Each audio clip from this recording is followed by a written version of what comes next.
Rose's secretary. Oh, would you hold on a moment, please? Right. Yes. Yes. Could you spell that, please? Yes. Thank you. Goodbye. A telegram. It's a cable. Prepared, collaborate, writing your memoirs. Half proceeds, omitting all mention Brazzoni case. Regards, Oscar Mallison. Put it in the file marked lunatics. It might be just what you need. Who is Oscar Mallison? Never heard of him. In the Brazzoni case, I haven't come across it in the files. Nor have I. In the whole of my experience. B-R-A-Z-Z-O-N-I?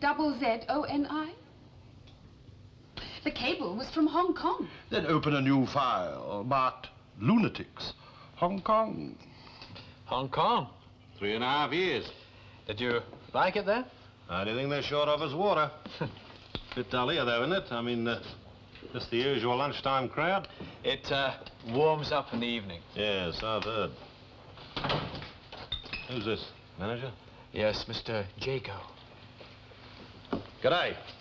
My name's Mallison. Oh, how do you do? I hope we're making you comfortable here. Yeah, very nice room, thanks. Is there anything I can do during your stay? Please don't hesitate to ask. Yeah, I was just telling Tony here I've got to go out of town this afternoon, up the bush, you know.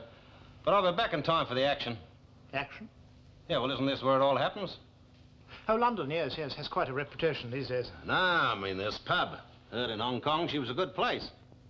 A good place for what, Mr. Madison? Well, you know, fun and games like private parties. Our banqueting room is hired out frequently for wedding receptions, club dinners. How long you been here, Mr. Jago? About 12 years in November. Oh, you was here in 1958 then? Yes, why? Yeah, August 58. I don't understand. Is that some significant date? Mr. Jago, did you ever run across a friend of mine called Brazzoni? No, I don't think so. Raymond Brazzoni, young chap, Argentinian. Doesn't ring a bell. Was he a guest here? I killed a man in one of your rooms. You're joking. Cheers.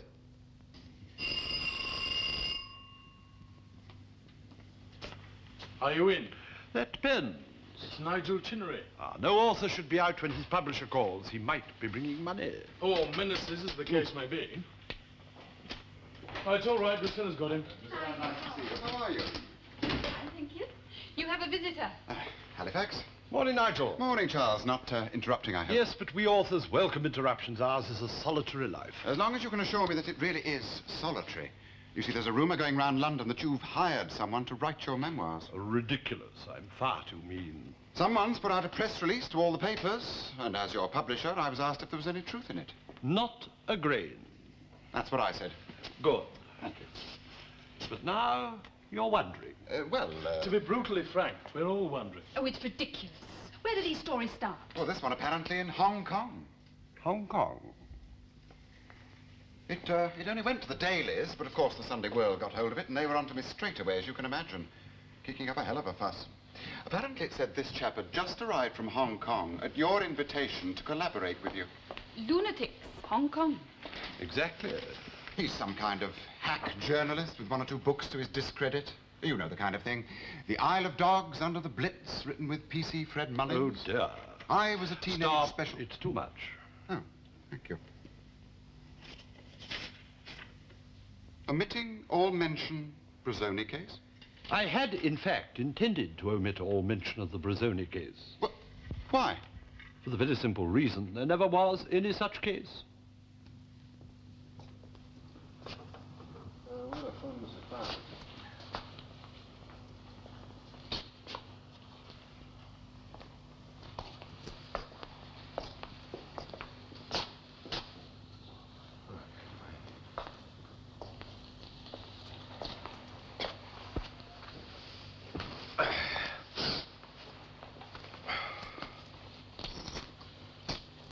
Hello. Hello? That your bus outside? Yeah? I don't like 'em parked at the front, old boy. Really? Lowers the tone, you know. Not a pub, after all. A country club. Different thing. Won't be staying long. Just as easy to put it round the back. There is a whacking great arrow showing you the way. I'll pull you right in with you. I only want a word with the lady of the manor. My wife. Well, she'll wait while you move it. Ah, you, Mr. Partridge. Ha! I thought you was the car park attendant. They drip oil on the gravel and it gets on the ladies' shoes. Ah, well, I left the keys in her if you want it shifted. Mr. Mallison? Oh, Mrs. Partridge? If I could speak to you privately.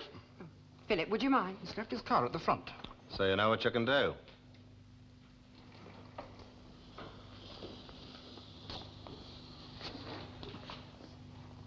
He has a thing about cars. Very proud of our lovely country view. It really is marvelously secluded here, considering we're so close to London. How long you been married, Mrs. Partridge? What an extraordinary question. Yeah, well, I had a bit of trouble tracing you, see. I had to use a private inquiry agent. Well, I was looking for Phoebe Gifford, fan dancer, Crazy Lagoon Club, 1958. Oh, yes. Giving it up. Mr. Mallison, I don't understand what this conversation's all about. It's about the death of your first husband, My first... Tim Gifford. What do you want, Mr. Mallison? Your version of a story I heard in Hong Kong? About me? Well, the story was told to me by an Argentinian joker named Raymond Brazzoni. Well, where you going? To fetch my husband. Oh, half a mile. I'm not threatening you, Mrs. Partridge. I mean, get him if you like, but I'm not coming the raw prawn, you know? I just want your version of how your first husband was killed. Why? Well, I'm not a copper, if that's what's worrying you. I'm a writer. What are you going to write? I'll give you a clue. The memoirs of Chief Inspector Rose? It's the Daily Clarion. Oh, my God. Deny it. Mr. Rose is coming to the phone now. God.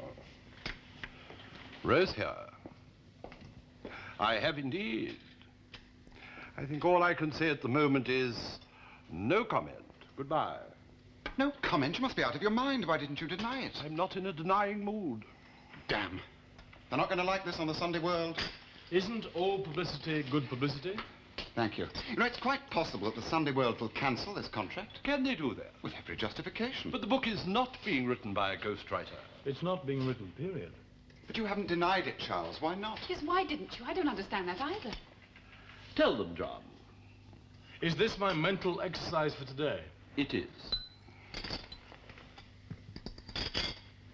Oscar Mallison, whoever he may be, must have some purpose in making this announcement. It would be interesting to know what that purpose is. Yes? If we denied it straight away, we may never find out the purpose. Go on. Obviously, Mallison knows we could deny the story, but obviously he's betting we won't. Why? He thinks we won't dare deny it. Well, why on earth should you think that? Because he must know something about the Brazzoni case, which we are very anxious to hush up. Exactly. You said there never was a Brazzoni case. That's why I'm burning to know what it was. Well, I got a tape recording of the story, Brazzoni told me. And just as well I have, because he nicked off back to the Argentine. I don't suppose I could get hold of him again. And even if I could, he mightn't want to repeat it, because he was half cut at the time. Cut? Shicker. Yeah, sloshed. Oh, yes. Anyway, you see, this tape recording is the only proof I got that any of this took place. Unless I can persuade your good lady to tell me her version. But why do you want proof? Well, it seems to me there's something a bit crook somewhere. When a man who ought to have faced a murder charge can sit in a bar in Hong Kong and boast about it. Boast? Well, he reckoned the Jew was one of his conquests, Mrs. Partridge. As far as I was concerned, it was just another professional engagement. To dance alone for a man in a hotel bedroom? Is there anything wrong in that? Well, I'm staying at the Concord, Mrs. Partridge. They're not very big rooms. My agent booked the room. He told me Brazzoni was a great lover of the arts who admired my dancing. I agreed to give a private performance. My wife was only 20 when all this happened, you know. Well, Brazzoni reckoned you started by doing a striptease. I did my usual act. It was very artistic. I used to make my entrance in a black velvet gown with a cape of egret plumes over my shoulders. I started to dance. As I pulled off the cape, it turned into two enormous fans. Then I would hold the fans in front of me while I stepped out of the dress. It was a wonderful piece of choreography. Yeah, it had Brazzoni on the edge of his seat, too. And then he reckoned a man burst into the room waving a gun. Poor Tim. He was eaten up with jealousy. Well, what happened next? Well, I screamed and started to get dressed, of course. They were fighting for the gun, I think, and suddenly it went off. And Tim, he fell backwards. It was awful. And then Brazzoni ran out of the room. I think so. I was trying to pick Tim up, and I realized he was dead. Of course, I wondered what I should do, and I thought the best thing would be to ring Scotland Yard. My wife would prefer to forget the whole episode. Yeah. Look, and this is the point. Who did you speak to at Scotland Yard? Chief Inspector Rose. Yes. Oh, yes, Mr. Grant, you've made yourself perfectly clear. Yes, I understand exactly what you mean. No, I'm in no doubt at all. Yes, I appreciate exactly what we have to do. Yes. Yes, goodbye. Well, that's that. The Sunday World will cancel the contract unless we can get this man Mallison to immediately retract. I'd be sorry to think the Sunday World split its infinitives. So we must get hold of Mallison straight away. You must get hold of him. If Mallison wishes to collaborate, he will have to come to me. He can hardly collaborate without me. You mean you're not going to do a thing? I'm going to play golf with my old friend, the Chief Constable. Well, if you won't do it, I will. I agree with Nigel. I think you're out of your mind. Get me a drink, John, would you? To celebrate what? It's not every day one loses a small fortune. And Inspector Rose came to the hotel on his own. I didn't see anyone else. Yeah, that's what I figured. And then he went to see Brazzoni. I don't know. Yeah, well, he did. I've got it all on the tape. And after that, he came back to see you again. Now, what did he say the second time?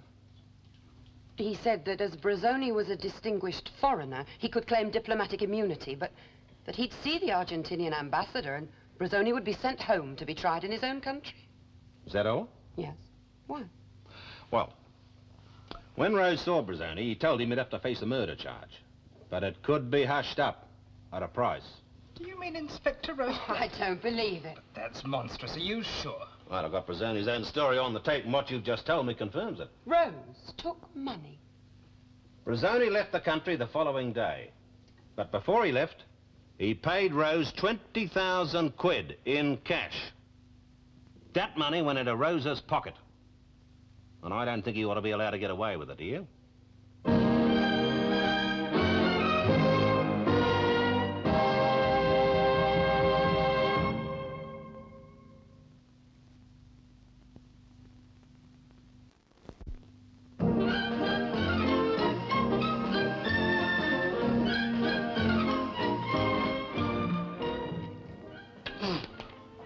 I don't understand how he can take it so calmly. Well, you've got to be calm if you're going to play golf. Otherwise, you slice your drive. Yes, but how can he go and play golf without finding out about Mallison? Search me, darling. Do you think Mallison really does know something? I mean, do you think Charles has got something to hide? Haven't we all? Mr. Mallison, I simply want to forget the past. Even if Inspector Rose was as wicked as you say, I've suffered enough already. Yes, she's quite right. I never thought I'd find happiness again. But now I have, with Philip. Oh, thank you, dear.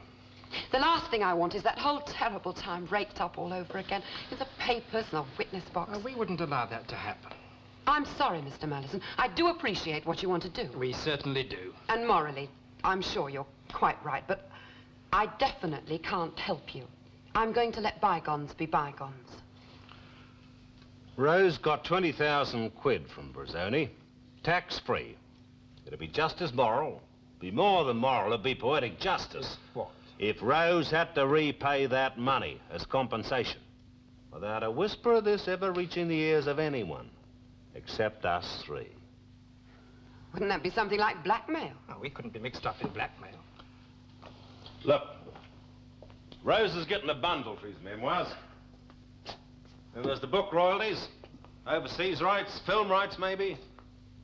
Could add up to at least 40,000.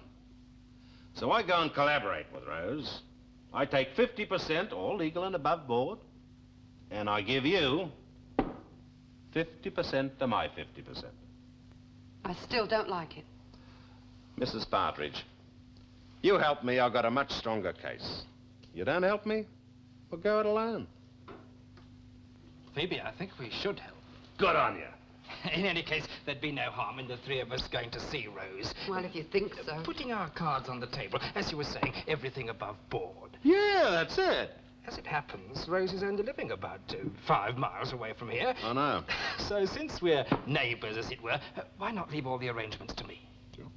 I simply must get hold of him as urgently as possible. Do you mind if I ask why? This lunatic. I can only assume he is a lunatic. Yes, well, you see, if one of my guests is a lunatic... He's put out a story to the press, and God knows some of them are bound to print it, saying that he's going to collaborate on the memoirs of Chief Inspector Rose. I'm afraid I'm not very well up in publishing. Well, it means that unless I can get this madman to retract his statement, Rose stands to lose a great deal of money.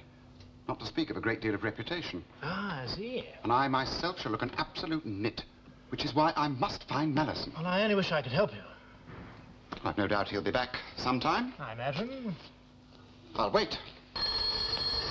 Excuse me? Of course. Hello, Mr. Diego speaking.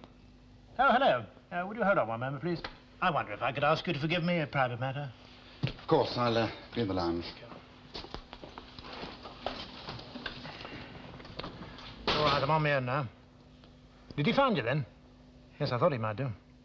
He's just left. Now, if you go straight back to your place, you haven't got much time. Can you go through his bags and see if you can find a tape? A tape recording, yes. I went through his bag as soon as he left the hotel. No, nothing like a tape recording. Look, I know where my customers can hide things. All he got was a couple of French novels. What on earth are we going to do? Yeah, you're quite right. It's the only thing we can do. Look, I'll tell you something that might help. Rose's publisher's just been to see me. Yes? Yes, I get it. Yes, good. What's he saying? Hold on a sec, I'll just tell Phoebe it'll cheer her up. Jaeger's got a great idea. What? We're not going to kill Mellison. Rose is. Surprised to see you back so soon. At our age, 9 holes are enough. I meant the 19th. The chief constable, poor fellow, had to go about his duties. Must have been a murder. Worse than that. Charity bazaar. Good evening, Drusilla. How many telephone calls have I had? One at least from every newspaper in the land. How nice to be famous. I told them you were out. I didn't know where, and I'd no idea what the whole thing was about. How clever to mix in a little truth. Nothing from our dashing young publisher. Nothing yet. Oh, I do hope he's enjoyed himself as much as I have. You mean you won? I acquitted myself nobly. You mean you won? Drusilla, if I had won, I would have told you so.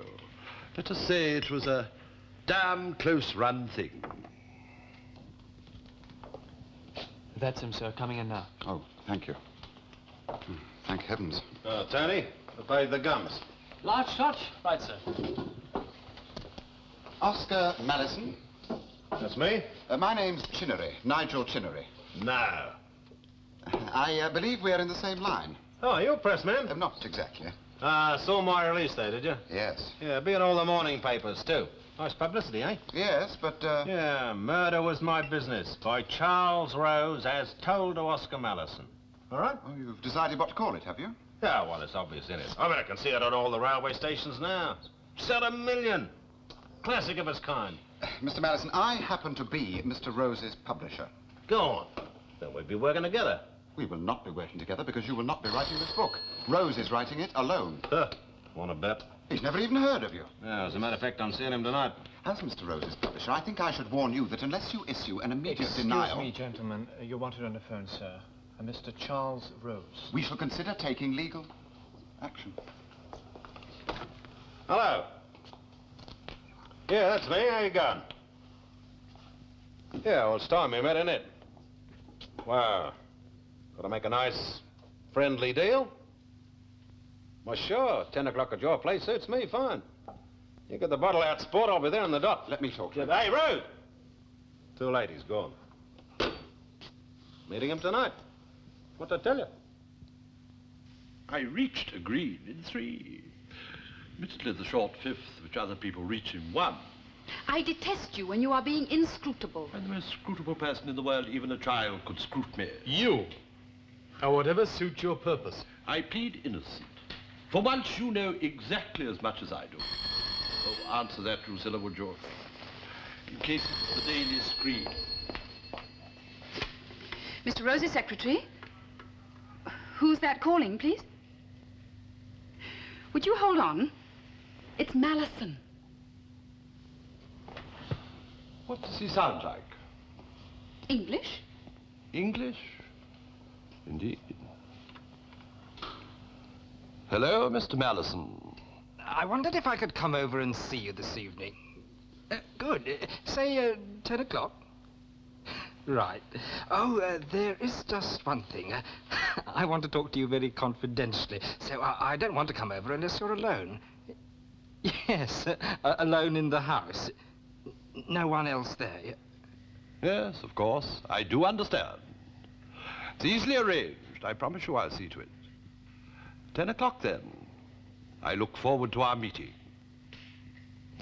Drusilla, do you ask that charming girl at the exchange if she can trace that call? Yes, of course. Why do you want to trace the call? I can't work it out as quickly as all that. Firstly, if someone wants to see me alone, it's because that someone doesn't wish to be seen. Now, why doesn't Oscar wish to be seen? What's that got to do with tracing the call? Secondly, was it Oscar? I thought Oscar was in London. Now, if I were in the country and you were in London, you wouldn't say, may I come over and see you? Come over implies being somewhere near. You have the advantage of me. I didn't hear that bit. Thirdly, Mr. Malison has indeed got an English home counties accent. Ah, yes. I'm with you on that one. No decent, self-respecting Englishman has christened his son Oscar since 1895. Right. Thank you very much. What? Yes, I'll give Mr. Rose your love. What have you done to that charming girl on the exchange? I woo her with my manly baritone, but apart from love, what did she say? That's the number if you want it. It's the number of the Trappers Country Club near Bulham. Drusilla, you must find it a bit dull down here, don't you? Where's the love? Stuck in the country, no social life. I think you should both get out for a bit. Like to the Trappers Country Club? Leaving here, say, at 9:15, not back before 11:30. If you meet him alone, you're a silly old twit. Now, what can real Oscar or fake Oscar do? One man. You certainly can't kill me.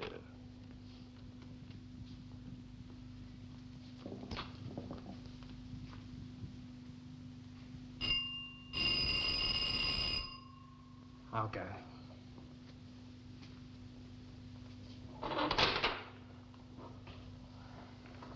Yeah. What's all the knocking and bowling for? Closed. Yeah, and the notice on the door. You usually close this time of night? Strike me lucky. What time do you open? Good evening, Mr. Malison. How'd you be? We're going with you to see Rose. We can't leave the club open with us away. Barman pinch all the profits, eh? Far close to? Yes. Can't I get a drink then? Did you put your car around the back? Yes, she's apples, sir. It's just that he doesn't like oil on the gravel. All right, let's get going. What are we waiting for? It's not time yet. Well, we stop for one on the way. Mr. Malison, my husband and I have come to a decision. What? We've talked the whole thing over from the moral standpoint, Oh, yeah? and we've decided not to go through with it. Oh, you have? We think it would be wrong. Well, well, well. You're even more moral than I am. Yes. So we don't want you to go through with it either. I see. And we want to destroy that tape recording. What tape recording? The one you said you'd bring with you, which no doubt is in your pocket. Now, ain't that interesting? Now I see the whole thing. What thing? You pair of right bastards get me to give you my tape, and then you go to Rose and collar 100% for yourselves instead of 50. Oh, yeah, that figures. We have no intentions of doing anything of the sort. Yeah, and what's more, you can't even if you want to. I'm no mug, you know. I didn't bring that tape with me, just in case something like this happened. I only brought a transcript. Pity. And what's more, nobody knows where that tape is except me. You're going to be a good chap and tell us. Ha ha, no. Or else.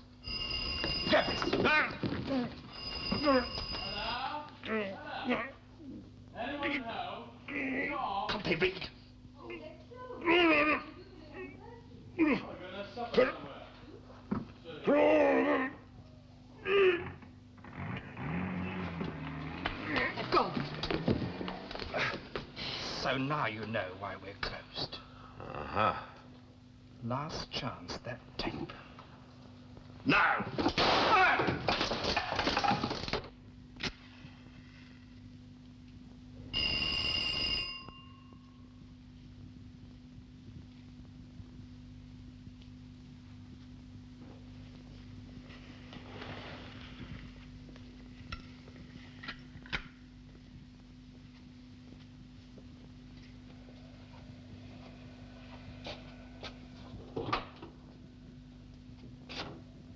Mr. Mallison.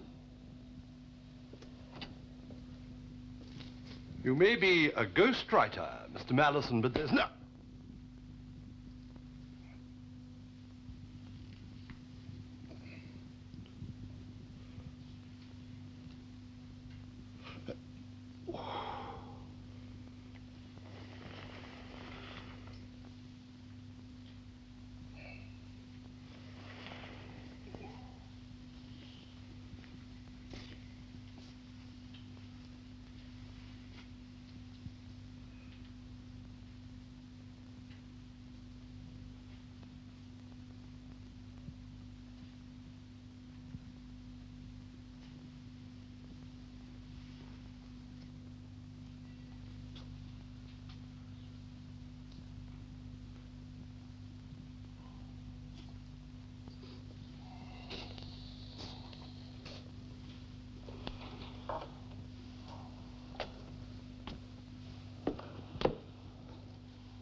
No light in the study.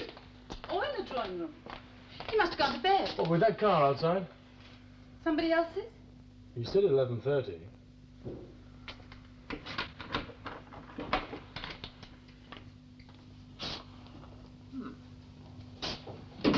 Looks all right. Yes.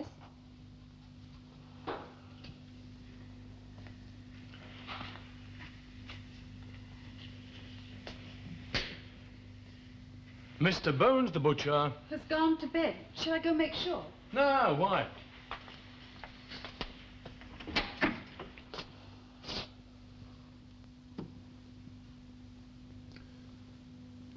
You're right. Better go and wake him, if you can. Why? Mr. Mallison, I presume. And what time do you say you had this phone call? About 6:30. And you didn't recognize the voice? I took it to be a disguised voice. But not Madison. How was I to know? Well, the voice was English. Yes. Madison was Australian. That was something I merely conjectured. Anyway, he said he'd meet you here at 10 o'clock, provided there was no one else about. That was the gist of it. Did he say where he was speaking from? Actually... No, he did not say where he was speaking from. What were you going to say, Miss Lamb? Nothing. On the strength of that, you sent everyone out of the house, opened the door yourself. And got banged on the head, correct. Didn't you think it a bit funny? I thought it was very painful. You know what I mean, the arrangement. As a police officer, I am accustomed to keeping strange rendezvous. You are no longer a police officer, Mr. Rose. No, and the force does seem to have deteriorated. Mr. Chinnery, sir. Charles, look, I came the moment I heard. Nigel, this is Inspector Scott of our local constabulary, Nigel Chinnery, my publisher. What did you hear, sir? Is it true that Madison was found dead? Yes, John found him dead, shot. How did you hear that, sir? Well, the police came to see me first thing this morning. The London police? Why? Well, I was at the hotel. I'm sorry, Charles, but you see, I was there when you phoned Madison last night. You were at Madison's hotel when Mr. Rose rang him? I Yes. did not telephone him, Nigel. What time was this call, sir? Oh, about 6:30. Why were you at the hotel? I went there to see Madison. You see, I thought I might frighten him off. Frighten him off. Yes, well, you see, he's been giving us rather a lot of trouble over the book. I mean, because of him, we stand to look We stand to lose a £20,000 serialisation rights, for instance. I see. That's rather a lot of money, Mr. Rose. Yes, indeed, it is. Quite a lot. John, I don't suppose I shall be needing this for quite some time. You know where it goes. You must have been pretty angry when you met him. I didn't meet him. That'll be our chaps now. Shall we? You're not arresting him, are you? Mr. Rose is helping with our inquiries. We all know what that means. Do you mind stepping aside, sir?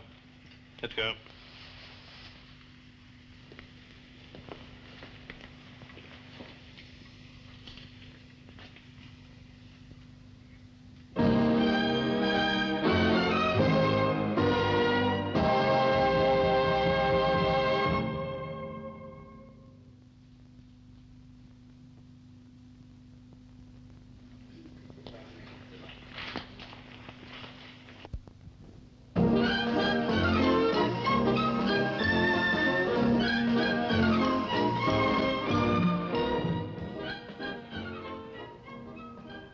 All right, Williamson, bring him in.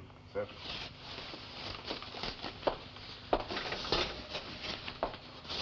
This way, please, Miss Rose.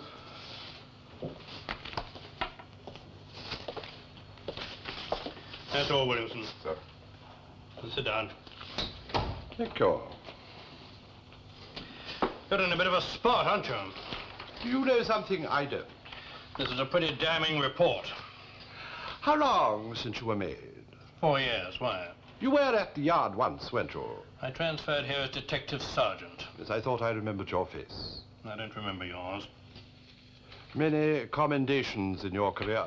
Is that any of your damn business? No, I'm just interested in your methods, Inspector. Unusual to find such eagerness. Eagerness? Your first murder case, that's it. My third. I tried to work the other way round. I always tried to prove my suspects innocent. The holes in one's case show up much better that way. I don't see any holes in this. Because you're not looking for them. 2 independent witnesses heard the dead man making an appointment with Correction. They heard the dead man making an appointment with someone purporting to be me. He left to keep that appointment and is not seen again until he is found dead in your study in your house. While your alleged murderer is so disinterested in his crime that he's upstairs in his bathroom rubbing tiger balm on his lacerated skull. An injury caused by Madison while fighting for his life. What did he injure me with? What did I shoot him with? We'll find out. Clear marks of a struggle in the room, and this cigar found on the floor, which, if necessary, I can submit for saliva. I do not deny that is my cigar. You can't. And I claim it as evidence for the defense. Do you? It's consistent with my story of an ambush. As you can see, the cigar is practically unsmoked. No man lights a new cigar if he's about to start a fight. As an experienced police officer, that's just the kind of thing you might think of. If ever I murder anyone, as an experienced police officer, I shall hope to do a professional job. Look, it's nearly 3 o'clock. Surely we ought to have heard something by now. It's no good fretting, Drusilla. We'll just have to sit and wait. Why don't you make some coffee? We could both do with a cup. I'm no good at coffee. I wonder where John is. I don't understand it. He just disappeared without saying a word to anyone. Oh, I wouldn't worry too much about him if I were you. What do you mean? Well, he seemed quite attached to Charles in a way, but with a chap like that, you can never be too sure, can you? I don't understand you. All I'm saying, Drusilla, is that he was a criminal, wasn't he? I mean, he'd been to prison and all that. I mean, he probably got the wind up when he saw Charles being led off and decided to clear out. John wouldn't do that. Well, frankly, I'd be very surprised if we ever set eyes on him again. Hello, Charles. Hello, Wesley. No, don't get up. What have you been doing now, eh? Well, I'm glad you find it amusing. Split my sides when I read this. Oh, what's the explanation? The corpse was planted on me, In your house? which is why, presumably, I was knocked out. Someone dumped the body in your study, dumped you in your drawing room, then you woke up and went to your bathroom? Yes. Why? Why not? Perfectly possible, isn't it? Not very likely, sir. Scott, if you've got a better theory... The inspector believes that I killed him. Good God. The facts seem quite plain, sir. Charles isn't a murderer. Are you, Charles? We were playing golf together yesterday. Not last night, sir. Well, that's beside the point. Thing is, Charles, have you any idea who did kill him? No idea at all. Well, you're in the soup then, aren't you? Is it, Scott? Yeah? All right. Hey, excuse me, sir. I have to go out for a few minutes. You can leave him with me. All right, son. No idea who did it, but I can tell you how to find him. That's a start anyway. But can we prove it? If you act quickly, my manservant John Halifax is in the Bruton Street post office just off Piccadilly. Do you want him picked up? Yes. Chief Constable here. Get Scotland Yard on the line. You better give them a description. May I also suggest what they should do? I'm going to ring them. No. Why not? You might make things worse. How? Well, it's like ringing a hospital when your wife's having a baby. Whose wife? You're not married. Anyone's wife. John, Hello. where have you been? I've been to London to see the Bruton Street post office. What on earth for? Thanks. A registered packet. The boss sort of told me to collect it, A registered packet? which the corpse sent to himself post restant. Well, how did you know? Last night, while you were telephoning the police, we found a post office receipt tucked down inside his sock. You undressed him? Well, we undressed his feet. Inside his sock? That's what made us think it must be important. The boss passed it on to me today, just before they let him off. When he handed you his dressing gown? So whatever's inside the packet might have some bearing on the murder. Ah, yes. We ought to open it then. Where is it? I gave it to the police. What? Well, I didn't have much choice in the matter, but they were very kind. They gave me a transcript. A transcript? It was a tape recording. Let's see. May I read it out? With expression. My name is Ramon Carlos Brazzoni. I am a vice president of the Bank of the Argentine. My father is the president. In 1958, when I was 19 years of age, I was in London working for the bank. At that time, I was only a deputy vice president. One day, at one of my clubs, it was the Crazy Lagoon, I think, I was introduced to a young English lady named Phoebe Gifford. This is the transcript of that tape your man collected. May I see it? Thank you. I only hope you enjoy it. I'm enjoying it so far. Carry on. And keep smiling if you can. I shall. I don't think this is going to help you at all, Charles. Don't you? I think it's very helpful. How? It gives us a complete explanation. In a moment now, I'll be out. Finished it yet? Well, I was just about to start the last paragraph. Early the following morning, Inspector Rose came to my flat and said he was investigating Gifford's death. He said, as you're a foreigner, I would like to help you. Rose told me that I would have to pay him £20,000 in used notes. He also said I would have to leave the country immediately afterwards. Well, that just makes things worse for him. If the police hear that, they'll be certain that he killed Madison. The police have heard it already. I simply don't know what to say. This is terrible, absolutely terrible. Can't I won't believe it. I don't care what you say. He's not a murderer. Makes me wonder how well we knew him. I mean, I'd never have suspected he was even dishonest. So, what are we going to do? Do? Well, what can we do? It's opening time. Let's go to a club. Charles, I just hope you know what you're doing. So do I. I've gone as far as I dare. L'audace, toujours l'audace. Scott's going to believe every word of that tape. He's not very bright, is he? Well, bright or not, I can't stall him for much longer. Oh, well. And you know as well as I do, technically it's his case. A little faith, Wesley, that's all I ask. It's just that we're staying at the Bulham Arms, and they all told us what a super place this club is. Well, of course, if you're at the Bulham Arms. For a week or two. Arrived today. Down from town. Well, if I could just have your names, and you wouldn't mind signing I'm terribly sorry. Haven't to introduce ourselves. I'm Willis Hall, my friend Keith Waterhouse, and Miss Penelope Mortimer. Don't I know your name? To you, how nice. And you are? Phoebe Partridge. Not the Phoebe Partridge. How do you do? Penelope? Thank you. Could we buy a drink now, huh? Yes, of course. So long as you promise you're not a policeman. I promise I'm very far from being a policeman.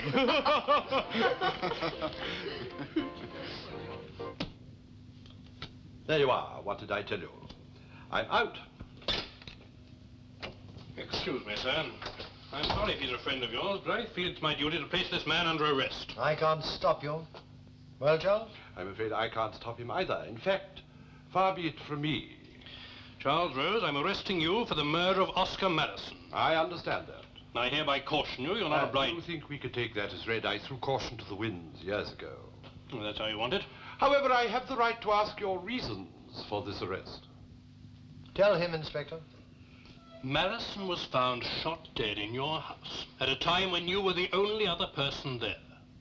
There's clear evidence of a struggle between you and Madison, and a strong motive.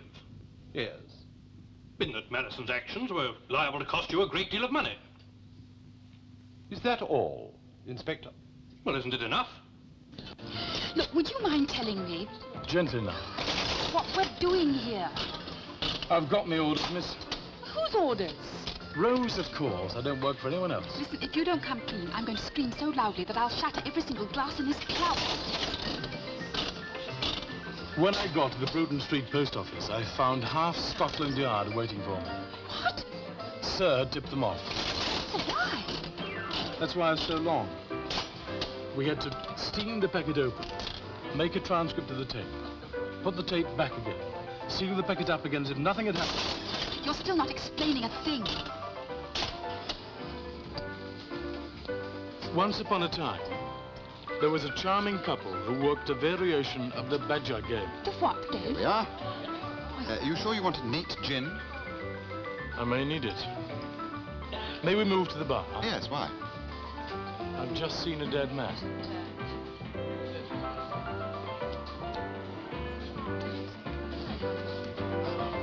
Good evening. May I introduce Mr. Hall, Mr. Waterhouse, and Miss Mortimer? Have I got that right? Perfectly. This is my husband. New members? Actually, yes, we just joined a moment ago. Good, sir. Only too glad to recruit the right type of person. Yes, you must be. You know, I've always wanted to come here. A friend of mine told me about it. Yes, A chap called Tim Gifford. Oh, I don't think I remember him, no. Do you remember him, darling? No, Tim and Phoebe Gifford. I'm afraid we've never heard. Oh, very smart operator. Really? You know, you get a sucker in an hotel room, then you rush in pretending to be the jealous husband. Oh, I don't think I know that one. Only they improved on it. Tim used to brandish a gun, shoot himself with a blank cartridge, and fall to the floor. I don't understand. What was the point? And Phoebe would cry, "You've killed him," and the sucker ran for his life. I still don't see what the game was. Oh, you ought to, Mr. Gifford. You invented it. Mr. Gifford? I've told you your name. Shall I tell you mine? Oscar Brazzoni Malison. Oh, now, look here, not in front of witnesses. Right, Nige. Go for him. What? Thank you so much. That's all we wanted to know, where the gun was. No doubt you will find it to be the gun that killed Malison. No doubt. Well, Inspector Scott? Well, I suppose I ought to apologize, sir. I forgive you. Thank you. However, there's one thing I find it much more difficult to forgive. What's that? You showed such eagerness to prove me guilty. Look, I've said I'm sorry. Such eagerness that it led me to wonder why. It led me to wonder whether you had transferred here from the yard at the same time as the partridges transferred their activities. What do you mean? Inspector Scott, this afternoon the yard sent you a tape recording in a sealed registered envelope without telling you they'd made transcripts. I was a party to this at the yard's request. In fact, at my request. May we see that tape recording? Which you so notably failed to mention when I asked your reasons for arresting me. Well, where is it? Or did you, as I suspect, immediately burn it? And you don't even look like me. You mean it was Scott who went to Brazzoni pretending to be you? Personation of a police officer is a very serious offense. Even for a police officer. But personation of me... Worse than murder, of course. I knew he was a liar because he said he didn't remember my face. You are the most conceited man. Ah, well. And I never had to play my trump card. What was that? In August '58, when the Brazzoni affair was taking place, I was on a 3-month secondment in Chicago.